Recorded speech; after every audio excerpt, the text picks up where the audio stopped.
On this week's 51%, we kick off Women's History Month and speak with science journalist Heather Pringle about her book, The Northwomen, taking a look at the larger roles women played in Viking society. We can't make these sweeping assumptions about the past, that women were always, homemakers and mothers. They're very important roles, but that's not all that the women were doing. I'm Jessie King. It's all up next on 51%. I was standing around like one of those girls I had seen in a movie. The whole world was a movie back then. I had my sunglasses on, I wanted to be seen without seeing shy Lolita. I wasn't really in it, I didn't really get it. You're listening to 51%, a WAMC production dedicated to women's issues and experiences. Thanks for joining us. I'm Jessie King. The month of March is Women's History Month, and so much of what we talk about on this show can get heavy, so, I wanted to start off Women's History Month by talking about something fun. We're going to go way back, before even American history, to the time when Vikings were conquering, pillaging, and trading throughout Europe, and sailing their way toward North America. When most of us think about Vikings, or see depictions of them on TV, I'm a Marvel fan, I've seen the Thor movies, but we think of its men, powerful warriors and sailors. But archaeologists today are finding more and more that women played key roles in Viking society and even on the battlefield. Our guest today is Canadian science writer Heather Pringle, who has shaped her career around writing about archaeology. Her latest book is The Northwomen, Untold Stories from the Other Half of the Viking World. Pringle says she was inspired to write it after visiting the Museum of the Viking Age, also known as the Viking Ship Museum in Oslo, Norway. She says one of the most elaborate ships on display at the museum was believed to have served as an ornate coffin for, presumably, two very prominent Vikings. But those Vikings were not men, but two women. Pringle says that trip got her thinking about how we think about Vikings and Viking women. For a very long time, Viking specialists had a specific image of Viking women. They thought that Viking women were largely homemakers and wives, that the women were basically operating within the private sphere. So women didn't take part in public life. They were, busy in the home, taking care of young children, basically cooking, preparing food, and also weaving cloth, which was very important in terms of clothing families. So women were seen in a very kind of restricted light, it seems to me.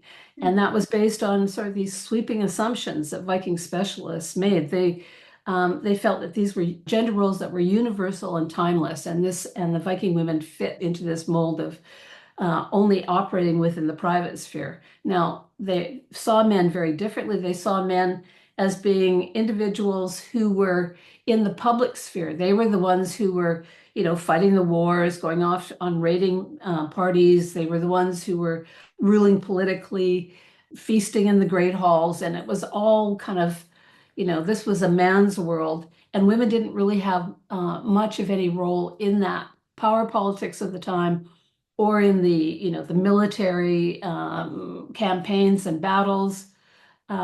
So it was a very black and white picture of the Viking world. And this was the picture for a very long time, as I say.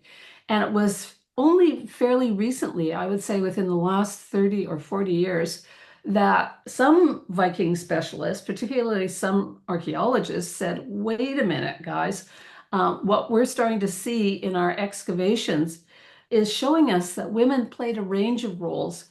They were starting to come up with evidence that women were, for example, they were magic workers, they were seeresses, they were sorceresses, they were queens, they were even traders, they were warriors, and so on. There was quite a range of roles. Now, archaeologists that came forward with these ideas often suffered a lot of criticism initially, and even today, I would say, the criticism continues, because there are some diehard archaeologists who really don't think it's possible that women, for example, could have fought on a battlefield in hand-to-hand combat.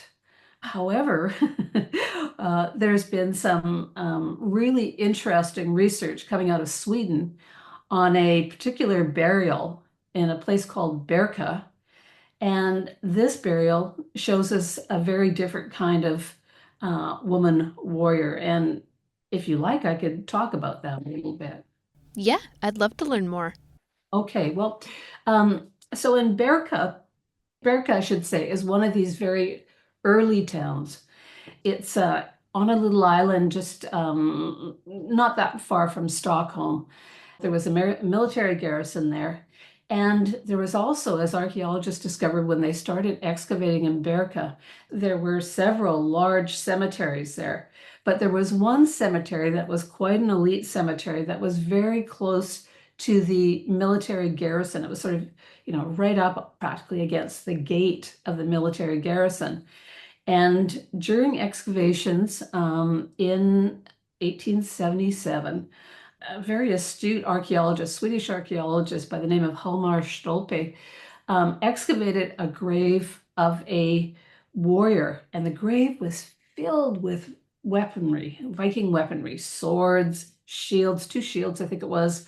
The list is really impressive. I think it's 2 spears, a lot of armor-piercing arrows, and then 2 horses, and probably a saddle. And the individual was buried in this sort of underground chamber with all these weapons. And it was a really impressive grave. So Stolpe, when he excavated it, he said, this is a warrior grave. This is a male warrior grave. And his interpretation, and I just want to make one point here just very quickly, is that archaeology is a science in which people interpret the data. And so there are always interpretations of finds, and not everyone agrees with a particular interpretation. Not all archaeologists will necessarily agree with a particular interpretation. There'll be, conflicting ideas. But in this case, with Stolpe and the warrior grave, a grave that people now call BJ 581, this grave, there was very little disagreement. People agreed, yes, this is a male warrior grave, very high-ranking male, buried in this grave. He's buried right next to the military garrison. That position in the cemetery would not have been available to just anybody. It was available to someone who was an important warrior and very high-ranking. So this was the interpretation right up until 2016 or 17. 2017, a team of Swedish researchers published the results of a DNA study that they had conducted on the skeletal remains of the warrior in this very famous grave. And lo and behold, this individual was a biological female. This was a female. This created a lot of controversy. It became a very, it was a very popular paper in terms of readership. It was an incredibly well-read paper that was published in Antiquity, which is a very important archaeological journal. What is interesting, that controversy has started to settle down. There are still some archaeologists that feel like there was some error at some point in the analysis of that grave. Many archaeologists have told me that they found it, the article, the DNA work, and so on, very convincing. There was actually a follow-up article published in 2019, and they presented a very convincing argument for the presence of a female, a biological female in this grave. And what was interesting was when I was in Sweden talking to researchers, I interviewed several members of the team that excavated, or probably not excavated, but did the DNA study on BJ 581, this contentious grave. And one of the archaeologists is someone who has excavated in the military garrison. She has Charlotte Hedenstierna Johnson. She has done extensive work in the military garrison and excavated the kinds of weaponry that you find in the garrison and so on, and is quite an authority on the warriors of Berka. What she feels, what she thinks about this grave, based on the findings in the grave, the fact that the individual, this biological female, was buried probably seated in a saddle with two horses in the grave. And this woman was buried with a Eurasian riding jacket, very expensive, costly riding jacket that was probably made in the Ukraine somewhere, suggested to Charlotte that the woman in the grave may have been someone who fought on horseback. An Eastern style of combat, might have been a mounted archer. There was something like 24 arrows in this particular grave. So Charlotte's idea is that this woman might have been someone who fought in the cavalry, kind of. And we don't often think of Vikings as fighting on horseback, but indeed they did, particularly in places in the East. The Vikings were very active in their, they traveled in both Eastern Europe, and of course they also traveled across the North Atlantic Ocean to Iceland, Greenland, and eventually to North America. But in places like Eastern Europe, the Vikings seem to have fought on horseback. I actually interviewed a researcher who I'd known through work she'd done on the DNA of the famous Iceman in Europe. And she is trained as she's trained as a mounted warrior. So I interviewed this researcher, Angela Grafin, and I asked her, do you think it's possible that this woman buried in Berka could have been a mounted warrior? And she thought, yes, it was possible. She wanted to see more research on this before she came to before she could reach any conclusions. But she said, the thing about women who are mounted archers is that it kind of levels the playing field. So in other words, you don't have to have these, you don't have to be tremendously muscular to be a mounted warrior. You have to be a very good equestrian. You have to be very skilled and experienced as an archer. But it sort of levels the playing field in terms of warfare. And in fact, in the Olympics, both women and men compete together in equestrian events. She made this point that it's certainly possible that this woman could have been a mounted archer. Wow, that's really cool. Were there other roles that women were playing in Viking society too? Oh, sure. There were quite a few different kinds of roles that women were taking. One of them was as traders. Again, we can go back to Berka. Mm-hmm. It's very interesting. I think it was in the 1980s or so, researchers start to look at the burials of women, and burials that included trading equipment. So the Vikings had what's called a metal weight economy, which means that if you wanted to buy something, let's say you were at a market or approached a merchant and let's say you want to buy a piece of jewelry, a ring pin, for example. Well, what you would do is you would offer the merchant a set weight of silver. Usually it was silver in the Viking world. You could offer gold, but silver was the most common, it seems. You could offer the merchant a set weight of silver. And so what the merchant would do is say, okay, well, he or she would pull out a portable scale. You would, as a potential buyer, would put your silver on one side of the scale, and the merchant would put some standard weights on the other. And when the set weight had been reached in terms of the amount of silver, then the purchase was complete. So these scales were usually very indicative of a merchant. They were standard tools of a merchant's trade. And so in Berka, what was interesting is that there was a female archaeologist who started taking a look at these graves to see if she could find, any female graves with the weights. And what she found was so cool.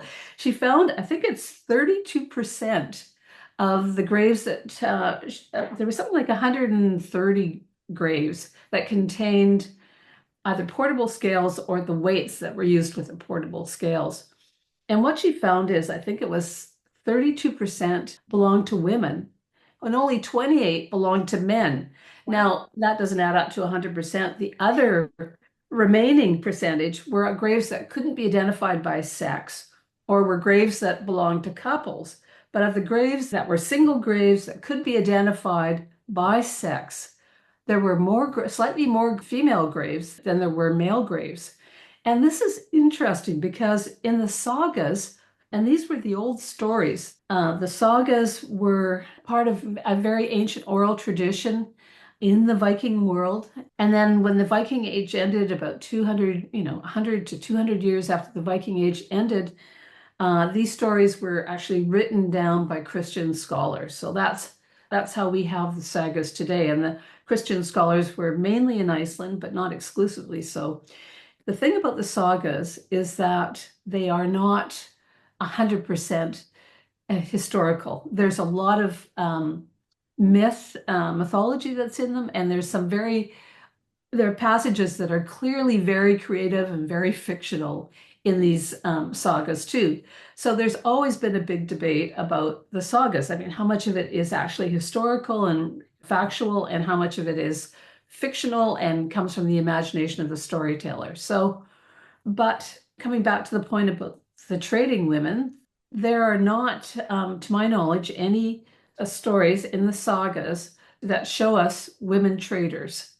So the fact that the sagas don't make any mention of them may not mean that they never existed, because now we have this archaeological evidence of women who are buried with the weighing equipment. So it is quite possible that women actually did play roles as traders. I guess, as you're digging into the research and writing about this, has it changed your perception about Vikings at all? What do you hope we take away from the stories in your book? Because, I think Viking imagery and mythology and culture is still very present in our popular culture today, in terms of TV and films and comic books and things like that. A lot of our storytelling still references Viking culture. Oh, it sure does. There's no question about it. And so often what we'll see in our popular entertainment, if I was thinking about this while I was writing the book, in our popular entertainment, we'll usually see a male Viking lord or a warlord, or we might see a male Viking god, Thor, and it is very skewed towards men. And what I would absolutely love to see is why don't we have popular entertainment that really focuses as a central character, picks as its central character a female military commander, because it appears that there were female military commanders in the Viking world. There's a few historical references to them, and of course we have this wonderful grave from Berka now. So one of the big takeaway messages that I've come to when I was writing the book is that we can't, that Viking specialists, that we can't make these sweeping assumptions about the past, that women were always, homemakers and mothers and cloth makers. Those are very important roles, and I'm certainly not denigrating that. They're very important roles, but that's not all that the women were doing. I think we need to take the blinders off. And once we start taking the blinders off, we start seeing that women were actually incredibly important in all kinds of ways in this, these Viking enterprises of raiding and trading. I mean, for example, it was women weavers who were making the sails for the Viking ships. I mean, these sails are huge. Some of them are about the size of 20 king-size beds pushed together. Archaeologists have done what they call experimental archaeology. They've replicated Viking vessels and, authentic Viking vessels. They've basically copied them using traditional technology and traditional materials. They commissioned textile experts in Scandinavia to weave sails for these ships using very traditional methods. Weaving wool actually into sails, and the women were the modern day women who were doing this were very highly skilled textile workers. And one estimate for the amount of time that would have taken to make a sail for a large Viking warship was 10,269 hours. That is Those are women's hours. I wanted to stress that women were the weavers, and this is the work of women. That's just for one sail. Often Viking fleets took 2 sails with them. So that would be over 20,000 hours. And that's just one ship. And sometimes these Viking fleets, they would have 120 ships or more. We're talking about a tremendous amount of work that the women put into making sails for the Viking fleets. It's just, women were essential parts of all these enterprises that we have thought of as being, oh, it's the men, the men are doing it. I can't even wrap my head around just 10,000 hours of weaving. That's amazing. And this is just me personally talking here, but I think everything you've mentioned so far, it just reminds me that the way we view history can often be shaped by our own biases and just the assumptions that we were raised to have. That shapes our worldview, and then that ends up shaping how we look back at history too. I completely agree with you. I think that researchers have made a lot of assumptions, and I think it's only pretty recently, within the last few decades, that really and I hate to say it, but I do think it has happened increasingly as more women enter the field of archaeology.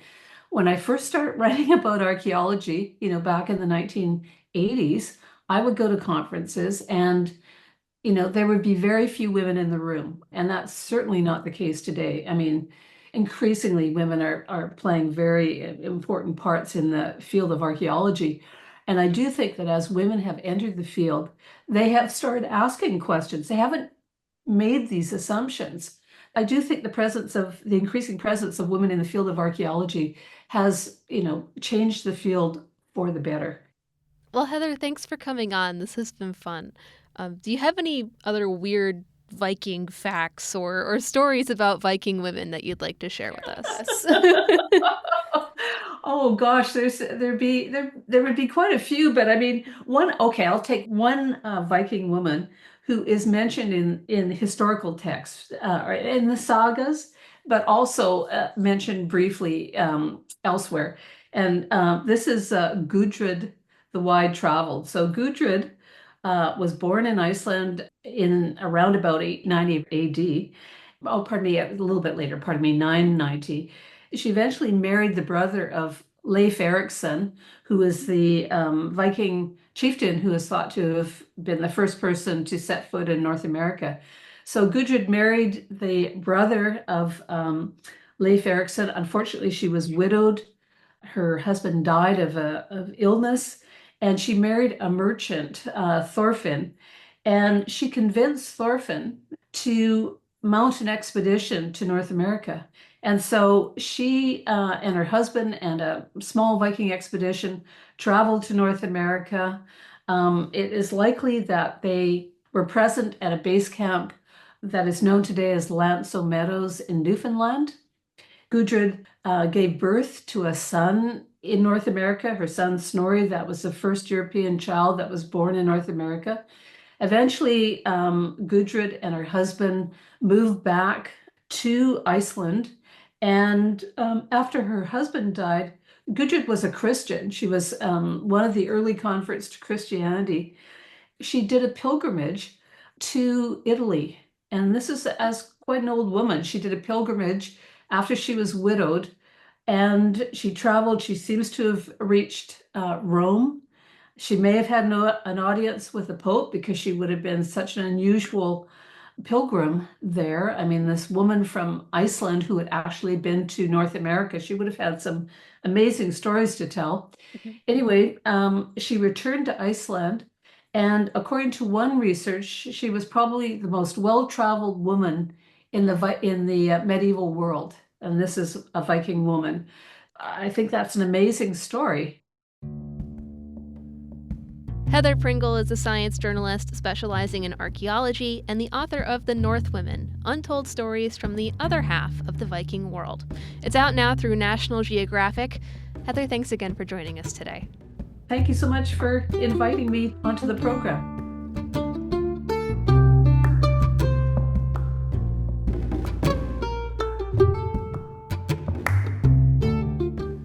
Switching gears now, March 8th is International Women's Day. This year's theme is Accelerate Action for Gender Equality. At a time when diversity, equity, and inclusion and reproductive rights are under attack by the federal government, organizations like Girls Inc. of the Greater Capital Region are still working to foster a positive space for girls looking to work on their leadership skills and build confidence in whichever career they choose to pursue. WAMC Samantha Simmons spoke with CEO Ashley Fragomini and her stepdaughter Lily about how Girls Inc. is pushing girls to shape the future. I like to say that Girls Inc. of the Greater Capital Region is a resource. So if you need us for a conversation, if you need a safe place to eat a meal, if you need a safe person to speak to, if you need to be around like-minded peers, all of those things. We pride ourselves on being a community center that has people and experiences for anyone who needs them. You, of course, work with young girls all the time. Politicians across the nation are arguing that children don't understand gender and it's not something they need to be thinking about at such a young age. Do you ever hear them discussing gender in a politicized way or any way that makes them unsure about themselves? You know, I think that Girls Inc. as an organization really provides space for all sorts of conversation. So I think the answer to your question is yes. We hear girls think and out loud and speak about all sorts of issues that they are experiencing internally, issues that they're watching on the news, things that they see or that they're modeling from experiences that they're maybe having at home. And our goal is always to do the right thing by providing the space for the conversation. And in fact, one of the things that we've done recently, which we're really excited about, to kind of answer the call to the questions being asked or the conversations being had, as we've retained an on-site social worker who now is, licensed in that area so that she can be helping us and helping our girls dig through the questions they may have. And again, I think part of being a strong community partner and a resource is not always having the answer for the kids, but knowing who to connect them with. So that's why things like our board of directors and our Council of Women for Girls are so important, because we identify that while we may be the expert in the girl, even experts need resources, right? So this partnership and this community advocacy that we have around moving girls forward and tackling tough conversations and giving them the confidence to make decisions or the confidence to have their voice be heard is not a fight that we can fight alone. And you brought your stepdaughter Lily here with you today. So Lily, you're, I assume, in middle school or early high school? High school. So when you're, discussing with your classmates, just the internal thoughts of a woman or a young girl, what does that look like for you guys? We talk a lot about what we wear and what we do, like makeup-wise, and what we'll do when we're older is a lot of what we talk about, and like what people want to be and where they want to go to college and how they want their life to look when they're older and grown up, and if they still wanting to be friends with each other and all of that kind of thing. Do you feel a positive outlook with that, or is it more like stressful conversations? I think it can be both. It depends on how it's looking, but I think when we talk about what we're doing when we're older, it's a bit stressful based on how they talk about it in school and getting into college and all of that stuff. So Girls Inc. offers free programming for girls, and I know there's athletic programs and STEM and summer camps. So how do these types of programs support girls in their youth to ensure that when they grow up, they're going to be confident in their ability when they step into a room or on a field or wherever it may be? Yeah. So one thing I love about the menu of options at Girls Inc. is that we aren't focused on just one thing. So a lot of our curriculum has that STEM-based, research-based feel to it. And we really do focus on STEM because of wanting to make sure that we are having equal representation in STEM fields between men and women.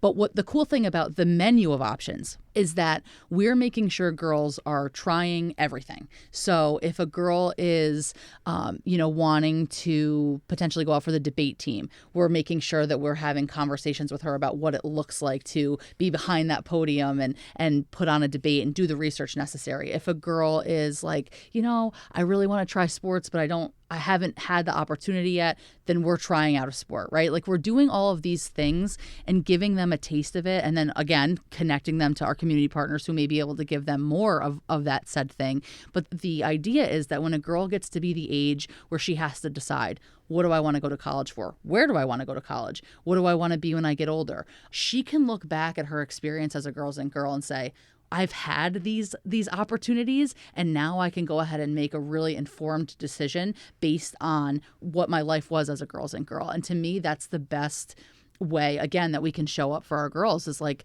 you are going to have to make a decision someday. So let me help you. Let us help you try everything safely without risk, really, so that when you have to make a decision that maybe is a little risky, you have all of the confidence and self-esteem to be able to do it. Obviously, social movements have moved women's issue to the forefront of agendas like abortions and maternal care, and a whole slew of other things. But what would you say should be the biggest item on the table right now? And looking to the future, what issues that have yet to be blown up do you think will become a big deal? Wow. What a big question. I think this idea that DEI no longer matters, and I'm going to use my air quotes there, is a really scary thing to say and to put out there. I can't think of a time in my life where DEI didn't matter. Maybe that's because I'm a woman. Maybe it's because I consider myself to be highly intelligent. I'm not 100% sure. But I think it's really scary when we start taking big, real things away from people and saying that DEI doesn't matter or isn't a thing is scary because we're dealing with girls and women and we're working to inspire them and we're working to motivate them. And then to feel like this glass ceiling that has been shattered by all of the women that came before me and you is now slowly piece by piece being put back intact is terrifying. I mean, I'm a CEO of a girl-serving organization. I feel like I've lived a very successful professional career and I'm not even 40 yet. And I'm scared. So I can't imagine when I look, to my left and I see my bonus daughter at 14, and I think like, well, what is her life going to look like in 4 years or 10 years? Like, is she going to have to fight now 3 times as hard to get half as far as I have or her mom has, and it's scary to think that. So I think right now what's most important to us is to combat what could be if we don't get back to putting diversity, equity, inclusion, welcoming, and belonging where it should be, which is the forefront of what we do when we're serving our youth. Our youth are everything. Every day we wake up as adults and we're supposed to be paving the road for them, not just to be successful, but to have meaningful and impactful conversations, experiences, jobs, feel their place in the world. And what's happening right now, I think, can feel very scary to some of them, which is that they maybe don't matter as much. And that's a terrifying thing. And that's a race issue. That's a gender issue. That's an equity issue.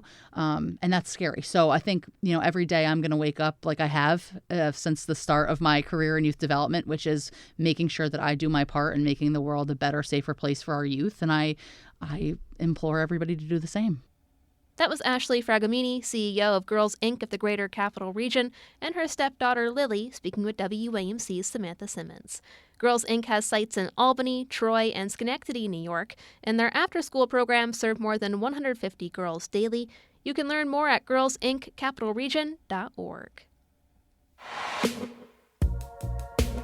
Thanks for listening to this week's 51%. 51% is a national production of WAMC Northeast Public Radio based in Albany, New York. It's produced and hosted by me, Jesse King. Our associate producer is Madeleine Reynolds, and our theme is Lolita by the Albany-based artist Girl Blue. Just a reminder that you can listen to 51% anytime at WAMCpodcast.org or wherever you get your podcasts. You can stay in the loop on all of WAMC shows by signing up for our weekly newsletter, Airwaves, at WAMC.org. We hope you'll join us next week. Until then, I'm Jesse King for 51%. I was every single girl, I was nobody else, I was so sure of myself. I was 15 and a half, he was a hollow laugh. And I lost my cool somewhere along the way. At night and down the hallway,